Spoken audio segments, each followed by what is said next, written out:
Hello and welcome. In these uncertain times, the urge to publish, to share, and to connect becomes almost a necessity. Sometimes it's just about making someone laugh or inspiring them to create something better. Writing for many is a compulsion like coffee or cigarettes, something you do even when it's not always good for you. But isolation and the planning to isolate are the hardest parts. All activism, all movement toward a better world now finds its home here in words and in us. As we begin, let's explore the messy, beautiful, and sometimes painful process of making sense of our world through writing and reflection. Putting a magazine to bed is a ritual, a moment of closure and chaos. There's humor in leaving in the misspellings and defying the system's autocorrections. For some, writing is a way to process denied childhoods, to cope with sensitivity and loneliness. It's a way to reason with the world even when no one else seems to listen. Through writing, we argue about the soul, about matter, about the things that can't be unseen. The act of writing becomes a way to walk and dream, to see the world outside of home, and to feel the world alone for the first time. Generations have failed to incorporate human technology into the goals of governance, healthcare, and education. The unity of focus is missing, replaced by controlling factors outside ourselves. We often blame the rich, but suffering is universal. There shouldn't be a race to the bottom. Through exploration of the material soul, magic, and faith, we seek to feel and believe in our feelings as truth. The definition of words may change, but the metaphysical part of faith, energy as God, remains. We sense the energies of loved ones, communicate with the departed, and find unity in the idea that we are all energy. Since the last issue, depression has lingered, whether writing or not. Video games become a digital escape, a way to research the mental worlds of children and the timelessness of childhood. The digital world offers strategy, memorization, and focus, but also submission. It's a research project, but trauma and frustration are saved for real life.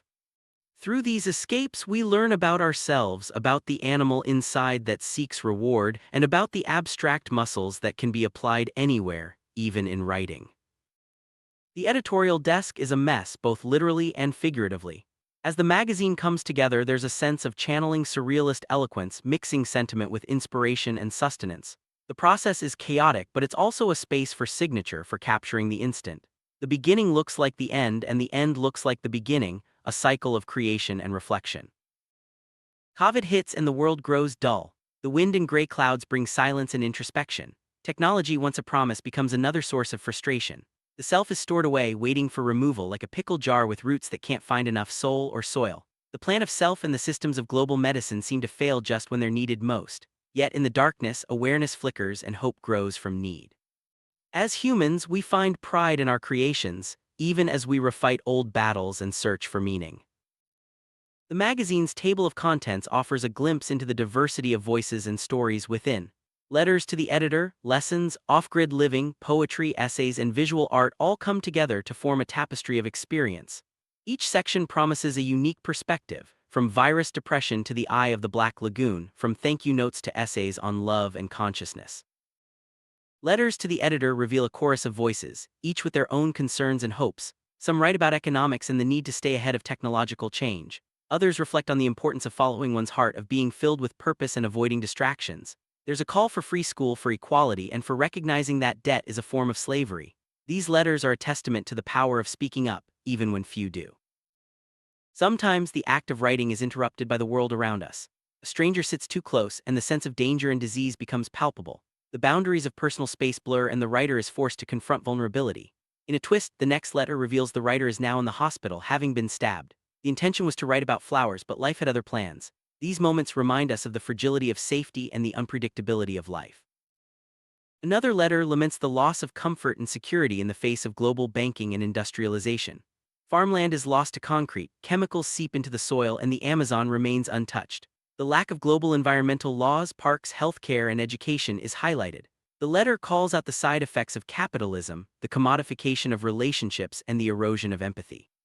It's a sobering reflection on the costs of progress and the need for a more just and sustainable world. The conversation continues with reflections on inequality and the ways media and economic systems reinforce divisions. The poor are blamed for their circumstances, while the wealthy control the narrative. Legal rights are eroded by small print and expensive advocacy. The suggestion of a federal lottery system and government transparency through reality TV is both satirical and sincere, highlighting the absurdity and desperation of the current system. The search for meaning often leads to the intersection of science and spirituality. The idea that energy is the essence of God, that consciousness is a science, and that faith as a form of focused energy is explored. Meditation, diaphragmatic breathing, and astral travel are presented as tools for self-discovery and global unity. The journey from micro to macro, from individual suffering to collective consciousness, is a recurring theme. A section titled Lessons distills key insights. Breath is a tool, everything is metaphysical energy, and God is an ancient directional sign. The mind never sleeps, and lucid or astral travel is the amusement park of the mind. Culture is not materialism, but a set of leanings toward commonality. Individual peace is the front line in the war for world peace, and empathy is a natural need. The awakening of energy in everyone is seen as part of a larger plan. A bold vision for a new democracy is outlined: eliminating the Electoral College, creating a federal voters' holiday, establishing a new civil service, and mandating off-grid housing. Democracy is redefined as one person, one vote, with equal education and community unity. Empty houses are taxed, stable housing is prioritized, and equality is rooted in metaphysical spirit rather than superficial differences. The call is for 100% participation and transparency in government. Democracy in this vision demands a clean environment, chemically free food, and a shift toward organic agriculture. Meditation and Tai Chi are to be taught as mental hygiene, and the EPA is tasked with agricultural renewal. The focus is on holistic well-being, integrating physical, mental, and environmental health into the fabric of society. A story from Bellingham paints a vivid picture of life on the margins. John, a character who drags his left foot and always smiles, is both seen and unseen by his community. The narrative explores themes of innocence, apathy, and survival in the face of storms, both literal and metaphorical.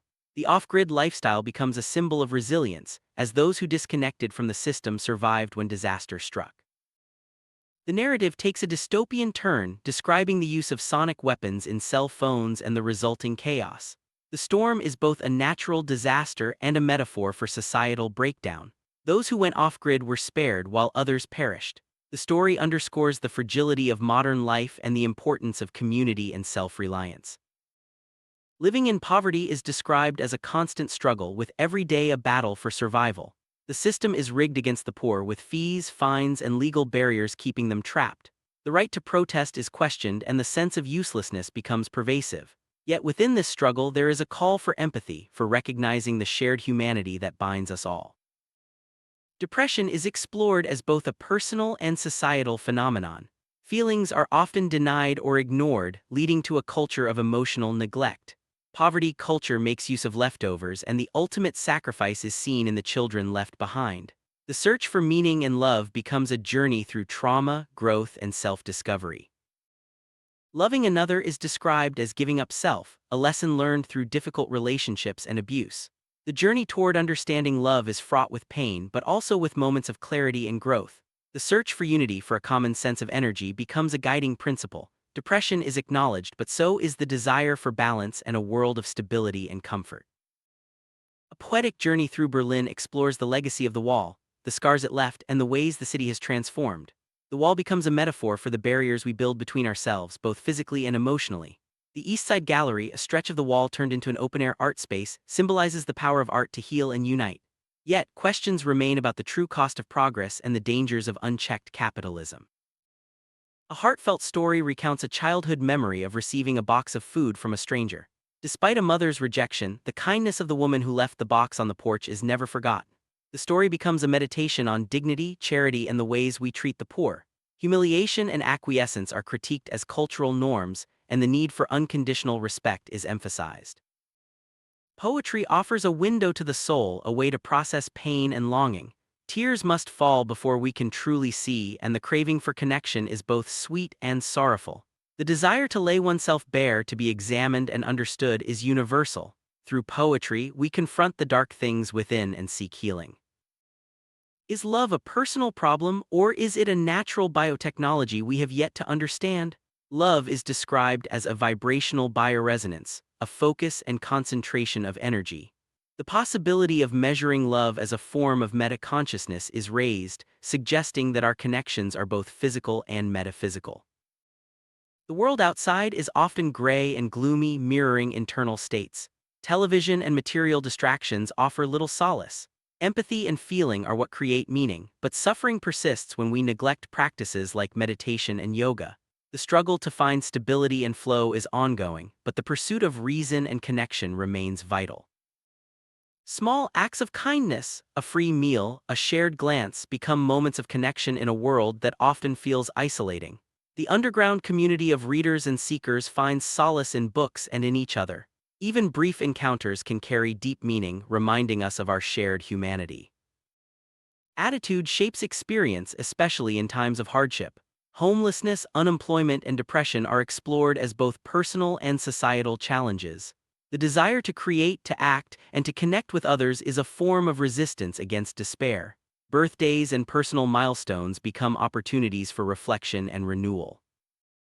The Occupy movement is described as a force that gets people out of their homes and into the community. It's a response to economic injustice, a way to reclaim trust and solidarity. Living in a car is not about martyrdom but about escaping the guilt of economics. The movement is both a personal and collective journey toward justice and self-discovery. In moments of crisis, the focus of motive becomes clear. The bonds formed in adversity on battlefields or in daily struggles are never forgotten. The story of a friend who risked everything to save another becomes a metaphor for the sacrifices we make for love and unity. Acceptance of nothing and everything, breath as wealth, and the recurrence of hope are central themes. Life unfolds in a series of scenes, appointments, exchanges, moments of fear and hope. The mundane and the extraordinary blend together as we follow characters through their struggles and triumphs. The act of writing becomes a way to process and make sense of these experiences, to find meaning in the chaos. Isolation, whether chosen or imposed, becomes a space for reflection. The world outside may be filled with smoke and uncertainty, but within there is a search for meaning and connection. The act of listening, of paying attention to the tides of thought, becomes a form of therapy. Awareness of bioenergy of the ancient now is both a comfort and a challenge. The struggle to organize thoughts and words mirrors the struggle to organize life. Work, love, and memory intertwine, each influencing the other. The act of building, whether houses or relationships, requires attention, care, and the willingness to confront loss and change. Through it all, the search for meaning continues. Love is both a source of joy and pain. Relationships end, but the lessons remain. The process of loving and losing becomes a path to self-understanding and growth. The desire for connection persists even as we confront our own limitations and the complexities of life. Sometimes, life is about coasting, finding moments of ease and letting gravity do the work. But coasting is different from biking. It's a protective tool, a way to navigate the ups and downs. The story of giving up a bike after a near accident becomes a metaphor for the choices we make to protect ourselves, even when it means letting go. Learning to breathe deeply and consciously opens new worlds. Breath becomes a daily celebration of the infinite, a source of peace and stability. The dance of breath and movement is a reminder that calm and consciousness are always within reach, even in the midst of chaos. Elections become a battleground for competing visions of society. The rest of the world accepts free education and healthcare as rights, while in America these are still contested. The unity of breath, the acceptance of love and liberty becomes a rallying cry for a more just and compassionate society. The search for the singular, a true being, a conscious choice, runs through the narrative. Depression and awareness are intertwined, as is the desire to write and to understand. The journey is not new, but each person must walk it in their own way, seeking balance and meaning. Change begins with small steps. Detroit schools are incorporating meditation into early learning, teaching mental balance and diaphragmatic awareness. The goal is to end the accumulation of childhood trauma and to foster a sense of unity and well-being from a young age. For years, writing was done from a car with battery life dictating the rhythm of creation. The isolation was both a burden and a blessing, offering time for reflection and self-discovery. The work, titled Driven, became a testament to resilience and the power of words to sustain us through hardship. A poetic exploration of the vampire myth delves into themes of thirst, anger, and the search for meaning. The monster becomes a metaphor for the eternal struggle with desire, loss, and the longing for connection. The narrative is both haunting and deeply human, reflecting the complexities of existence. The Eye of the Black Lagoon is a meditation on nature, loss, and the consequences of human actions. The lagoon becomes a sanctuary, a place of both beauty and danger. The narrative explores the tension between preservation and destruction and the longing to protect what is sacred. The feature graphic novelist brings a unique visual and narrative style to the magazine. Through art and storytelling, complex themes of self, society, and survival are explored. The graphic novel format allows for a blending of words and images, creating a powerful medium for expression and reflection. Moni 3 is a poetic reflection on the importance of feeling as the true education of life. To deny feeling is to sin against nature. Love is described as natural, as focus, as a guiding force. The narrative weaves together memories, lessons, and the ongoing struggle to align with another and to find meaning in connection. As the magazine draws to a close, the theme of cycles returns. The beginning looks like the end, and the end looks like the beginning. The unity of person and society, the expansion of concepts, and the willingness to grow are celebrated. The artist's role is to represent time, to capture the essence of now, and to inspire others to feel, to connect, and to create. In the final reflection, the message is clear. Empathy as a unifier is gaining ground, and love will win. Despite the challenges, the divisions, and the pain, there is hope in the willingness to feel, to connect, and to strive for a better world. The journey continues, and each voice adds to the chorus of change.